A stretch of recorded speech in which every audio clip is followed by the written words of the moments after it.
This week on Gina Asks, it's all about side mount tool changes.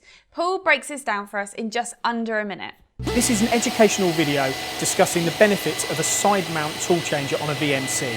For this video, we're using a Dali 1060 MCV machining centre from Ward High Tech. Now, tool changers on these types of machines generally tend to be either the umbrella type, which sit in this plane with the tools underneath it, or side mounted as we have here on this Dali machine.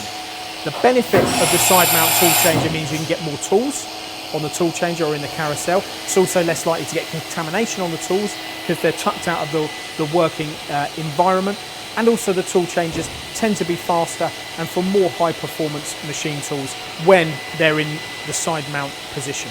This has been an educational video on side mount tool changers.